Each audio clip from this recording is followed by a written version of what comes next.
14 अक्टूबर 1956 Baba Saheb doctor Ambedkar ने बुद्ध धम्म की दीक्षा ली और अपने लाखों अनुयायियों को बुद्ध के धम्म की दीक्षा दी।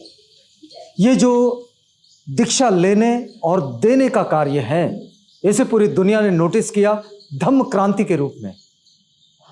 धम्म क्रांति यानी कि बाबा साहेब डॉक्टर अंबेडकर ने उन लोगों में जो कि हाशिए पर पड़े हुए थे, उनके जीवन को बदलने के लिए एक व्यवस्थित जीवन शैली दी। इस जीवन शैली का क्या प्रभाव पड़ा, इसी प्रभाव को जानते जानते समझते समझते इस वक्त हम लोग पहुंचे हैं नागपुर के भामटी में। भामटी का ये सारनाथ बुद्ध विहार है और सारनाथ बुद्ध विहार में ये जो बौद्ध उपासक है, उपासिकाएं हैं, ये इस समय यहाँ इकट्ठा हुए हैं। शाम का वक्त है और शाम के वक्त में विहार में इकट्ठा होकर बुद्ध वंदना करना ये बड़ी एक पद्धति है, एक जीवनचर्या बन गई है, एक चलन हो गया है कि रोज शाम को इकट्ठा होते हैं और बुद्ध विहार में बुद्ध वंदना करते हैं। 66 साल का ये वक्त है, इसका एक छोटा सा आकलन आपके पास पहुंचा रहे हैं। हमारे पास ये जो लोग यहाँ बैठे हैं सारनाथ बुद्ध विहार में, सबसे पहले तो ये सारनाथ बुद्ध विहार की कमेटी के प्रति आभार व्यक्त करते हैं कि इन्होंने इनका ये वक्त हमारे लिए दिया है, तो इनका बड़ा आभार है। और हम बातचीत करेंगे। यहाँ हम धम्मपाल आवड़े जी को भी देख रहे हैं। धम्मपाल आवड़े जी का ऐसा है कि वे फ्रेंड्स मानव कल्याण संस्था के मुखिया भी हैं, अपनी उनकी अगुवाई में ये संस्था आगे बढ़ती है। लेकिन ये जो फ्रेंड्स मानव कल्याण संस्था जो है, ये एक पथ प्रदर्शक मार्गदर्शन लेकर आते हैं और बाबा साहेब के भाषणों का, तथागत बुद्ध के प्रवचनों का, उनके उपदेशों का एक बड़ा संकलन छापते हैं और उसे लोगों के बीच पहुंचा देते हैं। यानी कि धम्म के प्रचार प्रसार कार्य में उनका इस तरह से योगदान आता है। और भामटी का ये बुद्ध विहार, ये अपने आप में एक ऐसा अनूठा बुद्ध विहार है कि जिस बुद्ध विहार ने बाबा साहेब के विचारों को, उनकी विचारधारा को आगे बढ़ाने के लिए समर्पित भावना से ये अब तक काम करते रहे हैं और इसलिए यहाँ पहुँचने का भी यह एक विशेष कारण है। हम आपको बताएं कि जब भामटी ये जो परिसर है, ये दरअसल एक गांव था जो कि नागपुर से बहुत दूर था, लेकिन विकसित होते हुए नागपुर में अब भामटी ये नागपुर का हिस्सा बन गया है। तो हम लोग अपनी बातचीत को यहीं से शुरू करना चाहेंगे। हम देख रहे हैं कि भामटी बुद्ध विहार की ये जो सारनाथ बुद्ध विहार है भामटी का, इसकी जो अध्यक्षा है वो यहाँ है। हम तो पहले ये जानना चाहेंगे ताई कि आपका नाम क्या है? हेमुताई ढोके। हेमुताई, क्या आप बता पाएंगे कि ये जो बुद्ध विहार है ये कब निर्माण हुआ होगा इसका? 1991 मध्ये या ठिकाणी मूर्तीची स्थापना झालेली आहे। नाही, तेव्हा तर इथे मूर्तीची स्थापना झाली, पण त्याआधी बुद्ध विहार होतं का इथे? मागचं सभा मंडप होतं मागचं, आणि त्यानंतर हे पूर्ण विहार झालेलं आणि मग त्यानंतर हे विकसित होत गेलं, नंतर विकसित होत गेलेलं आहे। 1991 के बाद ये बुद्ध विहार अभी आज जिस स्थिति में दिख रहा है वैसे दिख रहा है, लेकिन उससे पहले एक छोटा सा सभा मंडप था और फिर उसके बाद की प्रक्रिया शुरू होती है। ताई, तुम्ही काय सांगणार या सारनाथ बुद्ध विहारातून धम्म प्रचारासाठी काय काय कार्य केलं जातं? धम्म प्रचारासाठी आम्ही दर दिवशी धम्मवंदना होते, बुद्धवंदना होते या ठिकाणी, आणि जे कार्यक्रम असतात महापुरुषांच्या जयंत्या पुण्यतिथ्या, या जयंत्या पुण्यतिथ्याच्या निमित्ताने आम्ही मुलांना तयार करतो, त्यांच्याकडनं आम्ही वक्तृत्व स्पर्धा घेतो, त्यांच्या वेशभूषा स्पर्धा घेतो, त्यानंतर त्यांच्या चित्रकला स्पर्धा घेतो, त्यानंतर बुद्धिमत्ता चाचणी घेत असतो, आणि अशा प्रकारे मुलांमध्ये बाबासाहेब किंवा महान पुरुषांचे विचार त्यांच्या मनामध्ये रुजावेत, त्याप्रमाणे त्यांनी वर्तणूक करावी, अशा प्रकारचं आम्ही मुलांकडनं कार्य करून घेत असतो। मुलांवर किती प्रभाव पडतो याचा? सर, फार मोठ्या प्रमाणात पडतो आहे, कारण मुलं त्याप्रमाणे वर्तन करण्याचा प्रयत्न करतात आणि महापुरुषांचे विचार आत्मसात करण्याचा प्रयत्न करतात, त्याप्रमाणेच आपलं आचरणही ठेवण्याचा प्रयत्न करतात, याचं प्रत्यंतर मला आलेलं आहे। तुम्ही कधीपासून या विहाराशी संबंधित आहात? मी 2018 मध्ये या विहाराची अध्यक्ष झालेली आहे। नाही, त्या आधी पण विहाराशी निगडित असाल ना? माझा जन्म इथलाच आहे आणि अगदी मॅट्रिकला असतानाही मी या ठिकाणी कार्य करत आलेली आहे। तेव्हापासून ते आतापर्यंत या जीवनावर बाबासाहेबांच्या या धम्म दीक्षेचा किती प्रभाव दिसतोय तुम्हाला? आता हा प्रश्न थोडा, धम्म दीक्षेचा प्रभाव तुमच्या जीवनावर या माझ्या बुद्ध विहार जीवनावर खूप या मोठा या प्रभाव. बुद्ध विहाराच्या परिसरात राहणाऱ्या लोकांवर किती प्रभाव दिसतो याचा? सर, माझ्या जीवनावर या बुद्ध धम्माचा प्रभाव हा खूप मोठ्या प्रमाणात झालेला आहे. आणि त्याप्रमाणे मी एक शिक्षिका होती शाळेमध्ये. माझ्या शाळेमध्ये शिकवत असताना मुलांवर मी या प्रकारचे संस्कार करण्याचा प्रयत्न केलेला आहे. आणि आज मला गर्व आहे त्या विषयी की माझे विद्यार्थी वेल क्वालिफाईड आहेत आणि अजूनही ते मला, आणि तसंच या विहारातल्या परिसरातल्या मुलांवर काम करण्याची माझी तयारी आहे. माझं कार्य सुरू आहे आणि त्या मुलांनाही त्याच प्रकारे त्याच संस्कारामध्ये त्यांना वाढवावं, त्यांनी तसे संस्कार आत्मसात करावे आणि बुद्धाच्या विचारावर त्यांनी चालावं, असं माझं एक विचार आहे. हम हेमुताई से बात कर रहे हैं। इस समय सारनाथ बुद्ध विहार है भामटी का, और भामटी के इस बुद्ध विहार में बड़े लंबे समय से इस बुद्ध विहार को भामटी का बुद्ध विहार कहा जाता है, लेकिन इसका नाम ये सारनाथ बुद्ध विहार है।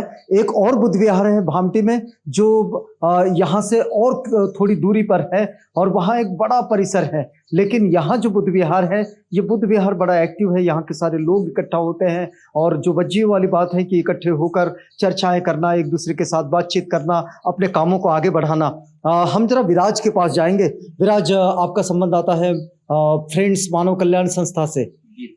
बड़े लंबे समय से हम देखते हैं कि फ्रेंड्स मानव कल्याण संस्था जो है वो अपने कभी बाबा साहेब के, कभी तथागत बुद्ध के उपदेशों को, महापुरुषों के विचारों को, उनको एक पुस्तक रूप में प्रकाशित करता है और उसे जनता के पास भेज देता है। आपको क्यों लगा कि ऐसा करना चाहिए? सर, शुरुआती दिनों में तो हमारे जो मार्गदर्शक है, जो बाजू में बैठे हैं धर्मपाल आवड़े जी, उन्होंने ये उन्हीं के दिमाग की उपज है कि उन्होंने ही ये संकल्पना सामने रखी। वो जैसे रिमोट एरिया में काम करते थे, जैसा वो अपने काम के सिलसिले में बहुत सारे देहातों में जाते थे, तो वहाँ देखते थे कि बाबा साहब की बड़ी बड़ी किताबें पढ़ने का किसी में रुचि नहीं थी, या बाबा साहब की बड़ी बड़ी किताबें खरीदने की ताकत उन लोगों में नहीं रहती थी। तो इसलिए इसी को देखते हुए काका जी ने क्या किया कि एक काका जी के दिल में ये विचार आया कि हमने क्यों ना ऐसा करें कि एक बड़ी बड़ी किताबों में से बाबा साहब के जो मुख्य भाषण है या कोई अग्रलेख है वो संकलित किए जाए, और वो मुख्य जो ग्रंथ रहेगा उसका एक ग्रंथ बनाया जाए छोटा, और वो हम बेचते ना हुए हम उसको मुफ्त वितरित अगर कर सकते हैं तो उससे क्या होगा कि ये गांव देहातों में इजीली बाबा साहब का विचार पढ़ा जाएगा। तो इसी संकल्पना के साथ में काका जी ने इस प्रस्ताव को रखा था। इन पुस्तकों को धर्मपाल आवड़े जी जब आप लोगों के पास पहुंचाते हैं, आप इसका कोई पैसा तो मांगते नहीं, आप ये निःशुल्क इसका वितरण करते हैं। तो आप मुझे बताइए कि क्या लोग इसे पढ़ते हैं? आपने कभी इसको फॉलो करने की कोशिश की, इसका फॉलोअप लेने की कोशिश की? बराबर है। मैं अपनी बात रखने के पहले, आपके प्रश्न का उत्तर देने के पहले सबसे पहले तो आवाज इंडिया का शुक्रिया अदा करना चाहता हूँ कि हम जैसे सर्वसाधारण कार्यकर्ताओं को आज समाज के सामने पेश कर रहे हैं। आपका प्रश्न बहुत विशेष है। हम ये करीबन 2002 से या पुस्तकों के माध्यम से प्रकाशित भाषण कर रहे बाबा साहब के। इसका आउटपुट ये है कि आज हमें रत्नागिरी, सिंधुदुर्ग, रिमोट एरिया आपका लातूर, उदगीर, अमरावती, मेड़घाट, ऐसे जगह से जब दीक्षा भूमि से हम इसको डिस्ट्रीब्यूट करते हैं निःशुल्क, तो लोगों के फोन आते हैं कि साहब हमें बहुत सुंदर दिशा, जो हमको आज तक के जो पढ़ने को नहीं मिला, वो आपके छोटी किताब के माध्यम से हमको अच्छी गाइडलाइन मिल रही। ये इसका आउटपुट है सर। और वो चाहते हैं कि हम कोशिश करते हैं कि बाबा साहब के विचारों का एक कारवा बने। यह साहित्य आप जो संकलित प्रकाशन किए हैं उससे हमें ऊर्जा मिलती है, ये उनकी बातें हैं। अच्छा, मतलब आप जो चुनिंदा साहित्य जो प्रकाशित करते हैं उससे उन्हें ऊर्जा मिलती है। अच्छा, लेकिन एक बात बता पाएंगे आवड़े साहब की फ्रेंड्स मानव कल्याण संस्था की शुरुआत करने की क्या जरूरत पड़ी? क्योंकि आप तो इसी परिसर में रहते हैं, सारनाथ बुद्ध विहार है, ये इनका भी एक्टिविज्म है, ऐसा बनाने की क्यों जरूरत पड़ी? सर, मैं उस परिसर आता हूँ जिस परिसर में एक पूरा गरीब और कमजोर तबके का वो एरिया अम्बाजरी बस्ती। मैं तो इस परिसर में अभी 12 साल पहले आया, लेकिन मेरे पैदाइशी और मेरा बचपना अम्बाजरी एक सर्वसाधारण बस्ती में गुजरा। जी। वहाँ का वातावरण देखा हमने कि बाबा साहब ने धम्म दीक्षा देने के बाद में जो बुद्ध फिलॉसफी में जो ऊर्जा निर्माण होने को ना समाज के सामने वो दिखी नहीं। हम्म। और वहाँ पे 33-36 कोटि जो भी भगवान समाज बोलता है वो उनके अंतर मन में थे। उनको हमको उससे दूर करना था समाज को। अंधविश्वास में जो समाज पिछला हुआ जो शोषित समाज था उसमें उनके जो गंदापन उनके दिमाग में था 36 कोटियों का जो अंधविश्वास था वो दूर करना था। तो हमने सोचा कि भी बड़े बड़े ग्रंथ तो पढ़ते नहीं, सर्वसाधारण बस्ती है, सर्वसाधारण समाज है, तो क्या किया जाए। तो हमने शुरुआत छोटे छोटे पत्रकों से की है। अच्छा, छोटे लिफलेट्स आप लेकर निकलते जो थे। आपके सामने रखना चाहता हूँ मैं, ये डोर स्टिकर है सर। इसमें हमने रखे हैं बुद्ध धम्म अपनाओ, वर्णवाद जाति प्रथा से मुक्ति पाओ। ये हमने करीबन 20-25 हजार के आजू बाजू में डिस्ट्रीब्यूट किए। ये कंटिन्यू चल रहा था लाखों के तादाद में। फिर हमने ऐसे लिफलेट छोटे छोटे छपवाए। फिर हमें ऐसा महसूस हुआ कि ये तो चल रहा था, बाबा साहब के स्पेशली किताब छपवाए जाए जो नहीं पढ़ पाते लोग। अच्छा, ये जो हम देख रहे हैं पथदर्शक, हाँ, है ना? ये पहली किताब है सर हमारी वाली। जी जी। हमारे ये जो कैमरामैन है अश्विन जी दिखाइएगा ये जरा पथदर्शक। ये फ्रेंड्स मानव कल्याण संस्था ये लोगों के पास पहुंचाती है। ये पहली किताब थी जी। 2003 को बुद्ध और उनका धम्म से संकलित संकलन। हमें महसूस हुआ कि बड़े बड़े जो बाबा साहब का एक संकल्प था कि हमारा धम्म ग्रंथ हो, और वो बुद्धान धम्म है, लोग नहीं पढ़ते हैं। और चर्चा करने के बाद में उसका जो हमको उत्तर जो मिलना नहीं मिलता है और कुछ परिवर्तन नजर नहीं आ रहा। तो हमने फिर बुद्ध धम्म से कुछ ऐसे छोटे छोटे मतलब वो लिए उसमें हम जो बुद्ध धम्म से कि जो समाज के समझ में आए, जैसे कि आदमी कैसा जीने को होना। अच्छा, मतलब वो जो बुद्ध वचनों का जो छोटा छोटा हिस्सा है उसको जिसे हम सुभाषितों के रूप में कहा जाए, तो ये सुभाषित लोगों के पास पहुंचते हैं। देखिएगा, धम्म प्रचार का ये भी एक तरीका है कि हम और ये भी एक माध्यम है कि जिसके द्वारा हम बुद्ध वचनों को छोटे छोटे रूप में लोगों के पास पहुंचाए। और ये जो फ्रेंड्स मानव कल्याण संस्था, तो फ्रेंड्स ये बौद्ध संस्कृति का शब्द, मानव जिस पर बुद्ध का धम्म केंद्रित है, और कल्याण जिसके लिए बुद्ध उपदेश देते हैं। तो इन तीनों चीजों को इकट्ठा करके ये काम आगे बढ़ता है। हम सारनाथ बुद्ध विहार से जो बामटी का बुद्ध विहार है, यहाँ से हम लोग इस समय ये आपको छोटा सा शेयरिंग दे रहे हैं। ये शेयरिंग बाबा साहेब डॉक्टर अम्बेडकर की जो धम्म क्रांति है, जिसको अब 66 साल का वक्त बीत चुका है, इसका एक छोटा सा आंकलन आपके पास पहुंचा रहे हैं। आवड़े साहब, हमारा वक्त जो है वो पूरा होता है। हम आपसे एक छोटा सा संदेश भी लेना चाहेंगे कि ये पथदर्शक के माध्यम से ये जो फ्रेंड्स मानव कल्याण संस्था है, हमारे दर्शकों के लिए क्या कहना चाहेगी? सर, ये पथदर्शक ही नहीं, ऐसे 8 संस्करण है, उसका नाम सिर्फ रखना चाहूंगा, फिर मैं आपका उत्तर दे। चलेगा क्या? हाँ हाँ, बोलिए। हम तो पहले ये पुस्तक रखे, बाद में हम बाबा साहब का भाषण, बुद्ध वंदना, मुक्ति पथ, सामाजिक क्रांति के पथदर्शक और ऐसे अनोखी किताबें हम 8 संस्करण निकाले। तो आप फिर से एक बार मुझे प्रश्न करिए तो मैं उसका उत्तर दूं। हम जानना चाह रहे हैं हमारे दर्शकों के लिए, आपका ये जो फ्रेंड्स मानव कल्याण संस्था है, ये क्या संदेश देना चाहेगी? फ्रेंड्स मानव कल्याण संस्था के अंतर्गत और जो मैं आज तक काम कर रहा हूँ, बाबा साहब का कारवा के बारे में पढ़ता हूँ, बाबा साहब का साहित्य पढ़ता हूँ, तो मुझे यह लगता है कि बाबा साहब, बोधिसत्व बाबा साहब, ये समाज को उज्जवल भविष्य देने के लिए उन्हें बुद्ध धम्म की दीक्षा दी, और उस आधार के ऊपर में समाज एक अच्छा समाज निर्माण हो जो पंचशीलता अनुसरण करे, आर्य अष्टांगिक मार्ग का अनुसरण करे, और एक संघ शक्ति निर्माण करते हुए सारे बहुजन समाज को अपने समाज में सम्मिलित करते हुए धार्मिक, सामाजिक और एक राजकीय शक्ति निर्माण हो जो देश को खुशहाल बनाए और एक सकारात्मक भूमिका निर्माण करे और एक अच्छा इंसान बनाए और एक सुंदर राष्ट्र की निर्मित हो। यही बाबा साहब के विचारों का और बाबा साहब के धम्म संस्कारों का एक कारवा है, एक गाइडलाइन है। बाबा साहेब की ये बड़ी संकल्पना रही है कि हमारी जो समाज व्यवस्था है, वो समाज व्यवस्था एक संवैधानिक संस्कृति के साथ, मतलब हमने राजनीतिक रूप में तो समानता, स्वतंत्रता, बंधुता, सामाजिक न्याय, इन मूल्यों को स्वीकार किया है, लेकिन हमारे सामाजिक जनजीवन में भी इसका प्रभाव दिखे।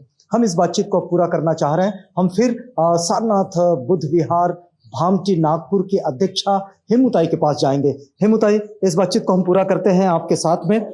इस बातचीत को पूरा करते हुए हम आपसे ये जानना चाहेंगे कि ये तो बड़ा अच्छा प्रसंग है कि इस समय फ्रेंड्स मानव कल्याण संस्था और सारनाथ बुद्ध विहार, देखिएगा, दो अलग अलग संस्थाएं मिलकर भी इस कारवां को आगे बढ़ाते हैं। तो ये काम जब आगे बढ़ता है मिलकर, तो उसमें सफलताएं भी बहुत जल्दी आती हैं।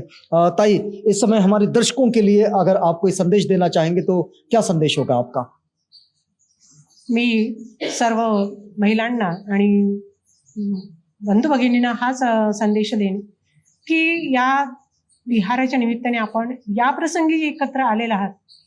अशाच संपूर्ण वेळेला जर धम्मासाठी गरज पडेल, समाजासाठी गरज पडेल, तर सर्व महिलांनी, सर्व बंधू भगिनींनी एकत्र येऊन समाज कार्यासाठी सिद्ध व्हावं आणि समाज कार्य तत्परतेने करावं, जे आवश्यक आज काळाची गरज आहे। आज आपल्याला एक संघ शक्ती दाखवणं हे नितांत आवश्यक आहे आणि त्यासाठी आपण सर्व महिला पुरुषांनी एकत्र येऊन एक समाज शक्ती निर्माण करावी, एक जागृती निर्माण करावी समाजामध्ये, धम्म आचरण करावं आणि या धम्म आचरणानुसार आपण आपलं कार्य पूर्ण करावं आणि समाज, आपल्या देशामध्ये समता कशी प्रस्थापित होईल या दृष्टीने प्रयत्न करावं, हा संदेश मी महिलांना देऊ इच्छिते। पढ़ो, संगठित रहो और संघर्ष करो, बाबा साहेब का बड़ा स्पष्ट आदेश, या फिर कहें एक ऐसी घोषणा जो घोषणा सर्व सामान्य के जीवन को आगे बढ़ाती है। बस उसी घोषणा को हेमुताई हम सबके पास पहुंचा रही थी। हम इस वक्त यहाँ से ये जो बाबा साहेब की धम्म क्रांति का 66 सालों का मूल्यांकन है, इस मूल्यांकन को आपके पास पहुंचा रहे थे। हम आभार व्यक्त करेंगे फ्रेंड्स मानव कल्याण संस्था और सारनाथ बुद्ध विहार भामटी की इस पूरी कमेटी के प्रति। और ये जो सारे उपासक उपासिकाएं इस वक्त यहाँ रुक कर इन्होंने हमें ये वक्त दिया 10 मिनट आपसे बातचीत करने का, आप सबके लिए बहुत बहुत धन्यवाद। हम यहाँ रुकते हैं, लेकिन बाबा साहेब की धम्म क्रांति का 66 सालों का ये मूल्यांकन जारी है। इस मूल्यांकन के साथ, इस आंकलन के साथ आप बने रहिएगा। हम मिलेंगे आपसे किसी और संस्था के साथ।